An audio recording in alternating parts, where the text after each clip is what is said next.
आप सभी मैथ से परेशान हैं, आपको ऑब्जेक्टिव परेशान करती है, तो 10th वालों ये कान खोल के सुन लो कि आज के बाद से तुमको 10th के मैथ की ऑब्जेक्टिव किसी तरह से परेशान करने वाली नहीं। आज हम लोग 10th का पहला चैप्टर जो नंबर सिस्टम है, संख्या पद्धति, उसके बेस को जानेंगे, उसकी थ्योरी को जानेंगे और तब जा कर के मैथ को सॉल्व करना सीखेंगे। ऑब्जेक्टिव कैसे सॉल्व किया जाता है, ये केवल चैनल आपके फिलहाल के लिए ऑब्जेक्टिव के लिए बनाई गई है, वो भी केवल 10th क्लास के मैथ के लिए।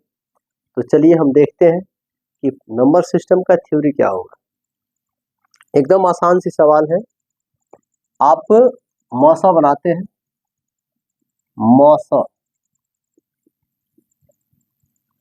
मौसा जिसको हम लोग HCF कहते हैं। HCF का मतलब होता है highest common factor, highest common factor, महत्तम समापवर्तक। इसके हिंदी होता है महत्तम समापवर्तक, हाईएस्ट कॉमन फैक्टर। इसको हम लोग 3 विधि से बनाते हैं।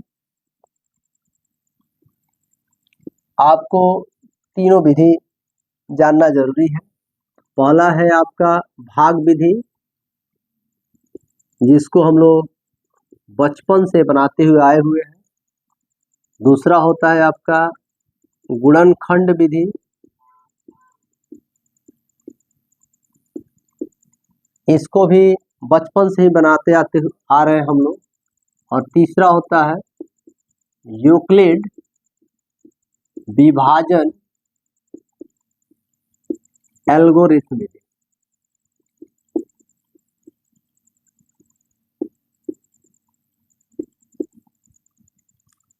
ये 3 विधियां हैं और इसी तीनों विधि से हम क्वेश्चन को सॉल्व करेंगे। ये आपके लिए बहुत ही इम्पोर्टेंट है और ये तीनों विधि अगर आप जान जाते हैं तो 1.1 जो आपका चैप्टर है वो बड़ा आसानी से सॉल्व होगा। पूरे चैप्टर के थ्योरी को जानने के बाद बच्चों क्या होगा कि उसी पर आधारित क्वेश्चन बनते हैं। और वो मैं गारंटी के साथ एक बात बता दूं कि आपका एक भी ऑब्जेक्टिव इस वीडियो में जितने भी क्वेश्चन सॉल्व कराए जाएंगे उससे बाहर नहीं आएगा। वादा के साथ आप एग्जाम देकर के चेक कीजिएगा, एक भी ऑब्जेक्टिव आपको एग्जाम में बाहर नहीं आने वाला है। तो इतना विश्वास रखिए और इसको देखिए कैसे क्वेश्चन सॉल्व होता है। पहला हमारा है भाग विधि। इस मेथड को हम सॉल्व करते हैं। अगर मैं एक क्वेश्चन दे दूं, क्वेश्चन नंबर 1, मैं दोनों चीज दिखाऊंगा। ये आपको जो बचपन में आप सीखे हुए हैं मैं उसको बता रहा हूँ। क्वेश्चन नंबर 1, 135 और 225 के बीच का HCF ज्ञात करें। क्वेश्चन क्या कर रहा है, 135 और 225 के बीच का HCF किस विधि से निकाल रहे हैं हम लोग, ये है भाग विधि। कौन सी विधि है, भाग विधि। उसके लिए हम क्या करते हैं, सीधा भाग करेंगे, जो हम लोग बचपन से सीखते आए हुए उस चीज को।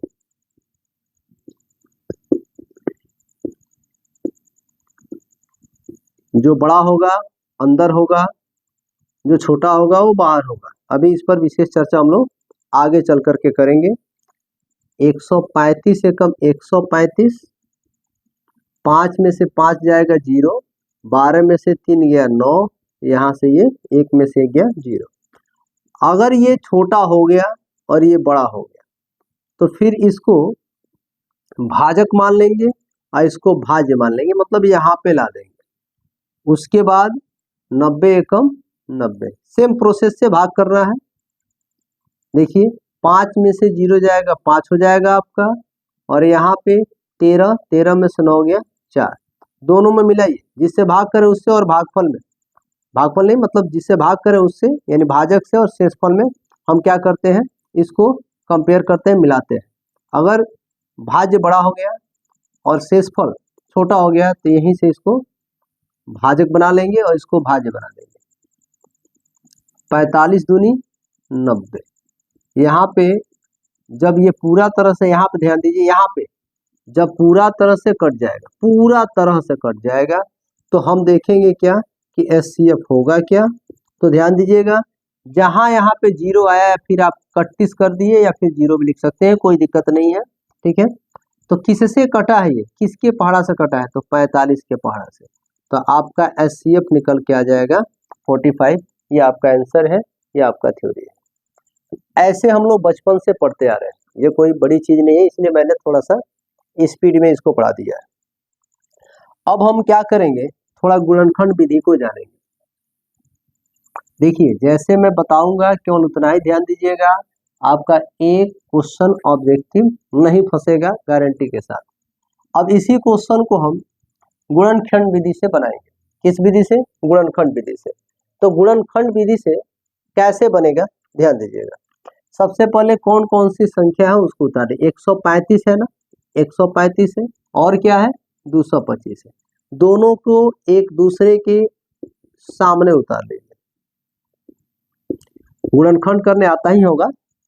तो 135 को हम अलग से तोड़ लेंगे रफ में। लास्ट में 5 या 0 हो तो उस संख्या में 5 से भाग लग जाएगा। 5 दूनी 10, 5 सत्ते 35, 27 से 3 से भाग लगेगा। देखिए 27 में 3 से भाग करेंगे 9, फिर 9 में 3 से भाग करेंगे तो 3। तो कितना 3 आया, 3 गुणे 3 गुणे 3, 3 को 3, अब 5 कितना है 1 5। फिर जैसे ही हमने 135 को तोड़ा है वैसे ही हम 225 को तोड़ेंगे। इधर तोड़ते हैं 225 को।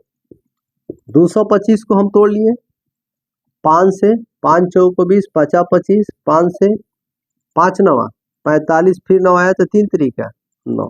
तो क्या आया हमारा 3 गुणे 3 गुणे 5 गुणे 5। अब हमको निकालना क्या है, HCF निकालना है। कैसे निकालेंगे, ध्यान दीजिएगा।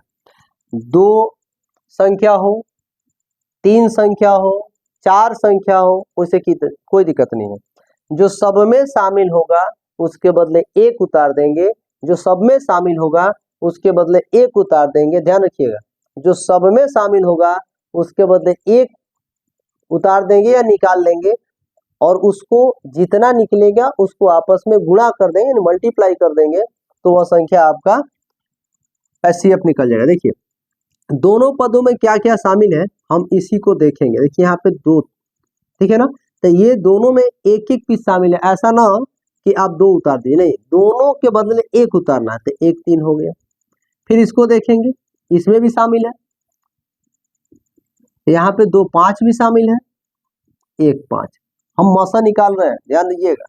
यहाँ पे दोनों अलग अलग है, 1 3 बचा है जो दूसरे वाले में नहीं है, 1 5 बचा है जो पहले वाले में नहीं है।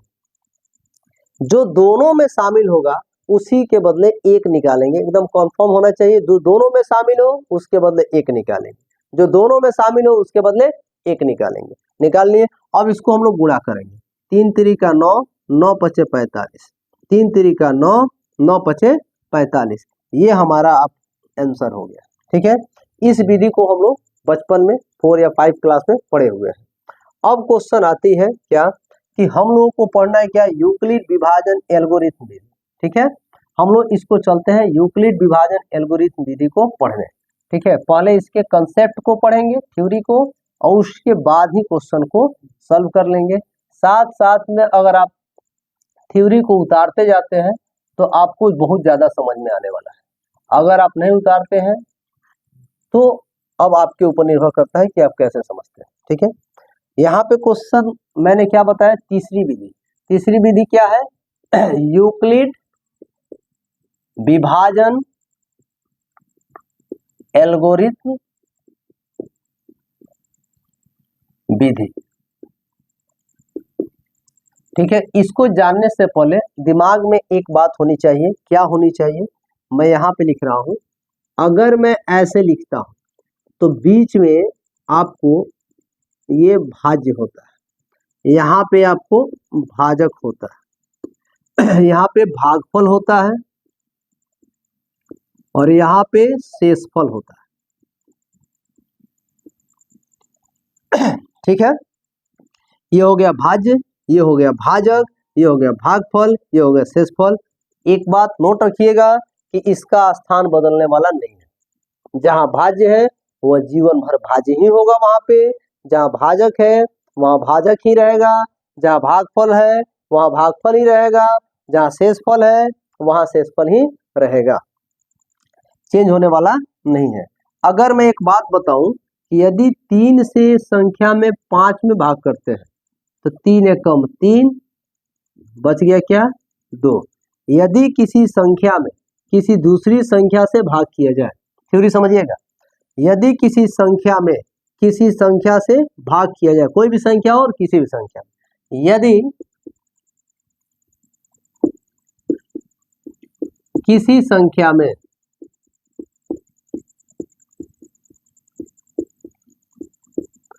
दूसरे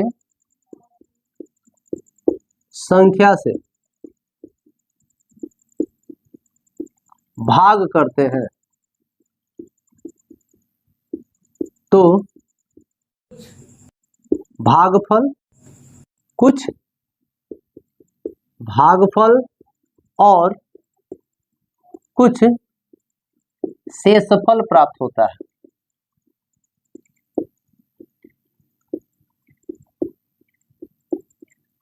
कुछ भागफल और कुछ शेषफल प्राप्त होता है, जिसे यूक्लिड विभाजन एल्गोरिथ्म प्रमेय कहते हैं, जिसे यूक्लिड विभाजन एल्गोरिथ्म प्रमेय कहते हैं। यदि किसी संख्या में, संख्या 5 लेते हैं, किसी दूसरी संख्या से यानी संख्या 3 से, यदि किसी संख्या 5 में 3 से, यदि संख्या 5 में 3 से भाग किया जाएगा तो कुछ ना कुछ भागफल, जैसे यहाँ पे भागफल 1 आया है, हो सकता है यहाँ पे 9 रख दे, 3 3 9 3 आ जाए। अब नंबर पे निर्भर करता है कि क्या आएगा। तो यदि किसी संख्या में किसी संख्या से भाग करते हैं, यानी 5 में 3 से भाग करते हैं, तो कुछ भागफल और कुछ शेषफल प्राप्त होगा। कुछ भागफल और कुछ शेषफल प्राप्त होगा। कुछ भागफल और कुछ शेषफल प्राप्त होगा, चाहे वो शेषफल 0 हो, 1 हो, 2 हो, या कोई भी नंबर आ सकता है। यहाँ पे 1 हो, 2 हो, दशमलव हो, जो भी हो आएगा, जरूर ही आएगा। तो यदि किसी संख्या में दूसरी संख्या से भाग करते हैं, यदि किसी संख्या में दूसरी संख्या से भाग करते हैं तो भागफल कुछ आएगा और कुछ शेषफल प्राप्त होगा, जिसे यूक्लिड विभाजन एल्गोरिथ्म विधि कहा जाता है।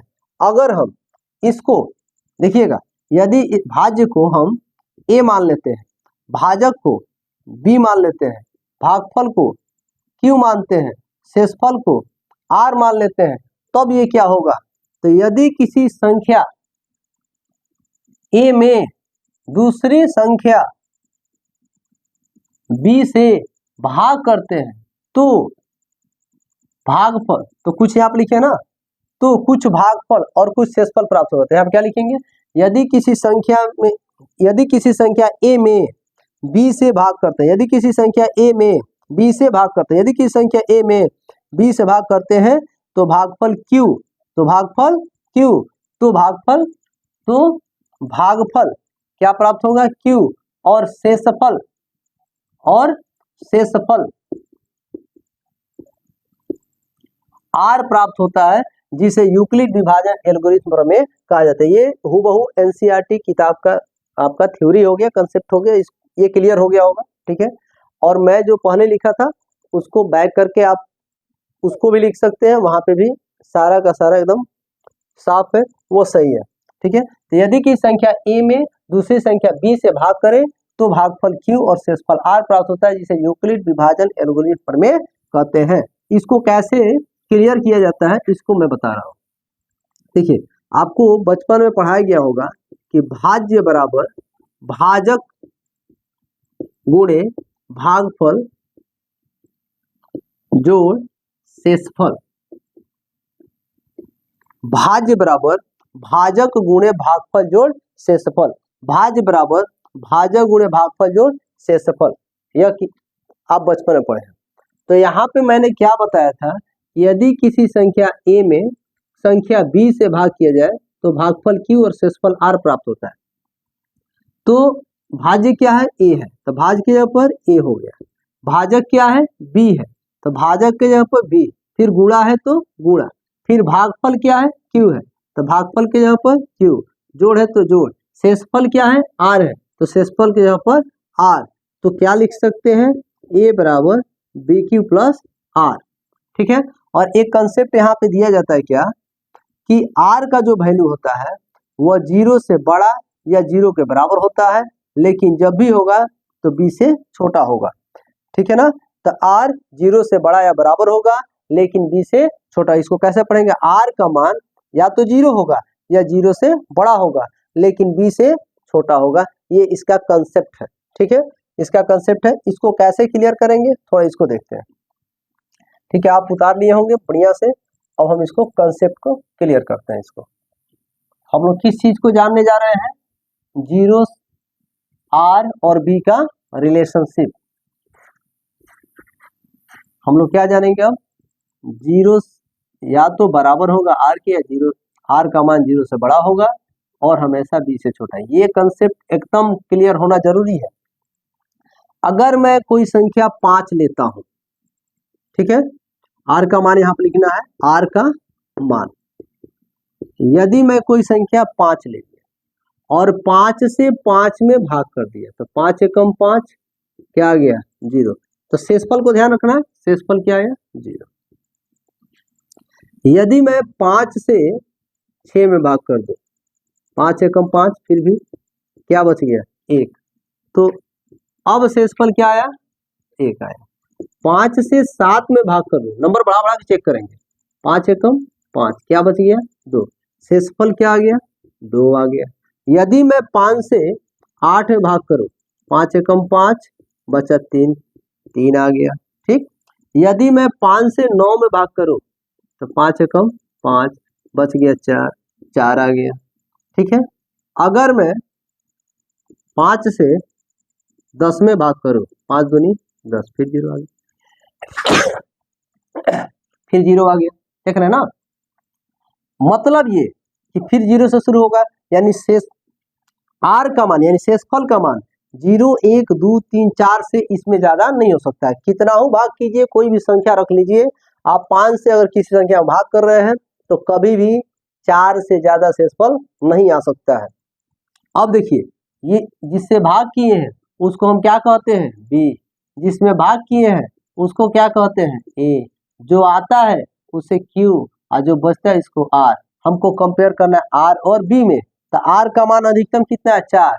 ये इन 0, 1, 2, 3, 4, क्या इनमें से कोई ऐसा अंक है जो बी से बड़ा या बी के बराबर हो, नहीं है। इन चारों से बड़ा बी है, यानी आर के मान से यहाँ पे बी का मान ज्यादा है, आर के मान से बी का मान ज्यादा है, आर के मान से बी का मान ज्यादा है, आर के मान से बी का मान ज्यादा है। लेकिन आर का मान क्या है, आर का मान 0 भी है, तो देखिए 0 लिखे हुए हैं। 0 से बड़ा भी है, तो 1, 2, 3, 4 सब 0 से बड़ा है, तो 0 से बड़ा है। तो इसीलिए कहा गया है कि आर का मान 0 से बड़ा या 0 के बराबर हो सकता है, लेकिन हमेशा बी से छोटा होगा। आज की क्लास इतना ही काफी है, और मैं फिर अगले वीडियो को लेकर के आऊंगा, और कल जो होगा और शानदार वीडियो लेके आऊंगा, और शानदार क्वेश्चन भी सॉल्व किया जाएगा ऑब्जेक्टिव का, जो आपके दिमाग में यानी खोपड़ी में जाकर के बैठ जाएगा। ऐसे ही मैथ हम लोग लगातार पढ़ते जाएंगे।